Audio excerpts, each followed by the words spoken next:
last time we did a quick rundown of the basic parts of a computer, and the first item up on there was a case. And just like I said in the last one, a case is a metal box. And that metal box really truly does not matter. It does not matter relative to your computer's performance at all. But there are a few caveats. In that video I did say that you could use a milk crate for a case and it wouldn't make a difference. That is true, I have done that, but the peril of doing that is if you're building a computer, odds are you have a cat. And if you have a cat, they like warm spots, they're gonna hop inside your milk crate computer and mess up all your fans and all that great stuff. Believe me, it's happened to me.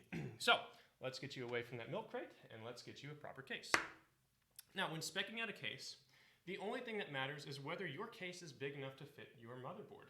Some motherboards might be a full ATX, and I'll explain what that means in a minute. And it might be too big for your case, and then you can't use your case, of course.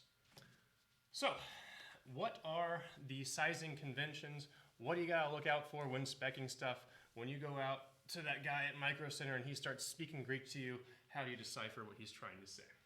So, the word you wanna look out for is the phrase ATX. Now that is an abbreviation, it does have a meaning, but we don't need to care. ATX just means size for all intents and purposes. And there's usually a prefix that goes in front of ATX, okay? Now there's two prefixes that you gotta watch out for. There is the mini and the micro. Mini, micro. Now, all you gotta know about this is that ATX is the biggest, mini ATX is the next biggest, and micro ATX is the smallest. So if you get a full-on ATX case, it will fit any of these motherboards. If you get a mini, it'll fit the mini or the micro. If you get just a micro, you're stuck with micro. There's one other thing about that.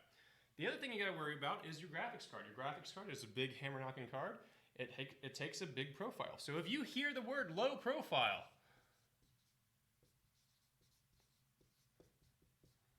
that is a big red flag warning sign. Warning bells should go off.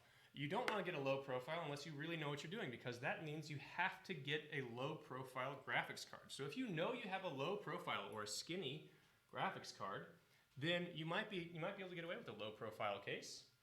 But odds are, if you are building a gaming computer, you want not a low profile computer. You want a full-on case. I would recommend just getting an ATX case. They run you about 50 bucks as of the making of this video, and they are big metal boxes. And you basically plug your Mobo into them. And you're just worrying about whether these Mobo screws here, that screw pattern, mini, micro, or ATX, if that will fit your case. You're matching mostly the motherboard to the case, and you're just making sure you don't have a low profile case when you're trying to shove a graphics card in there. That's it for cases.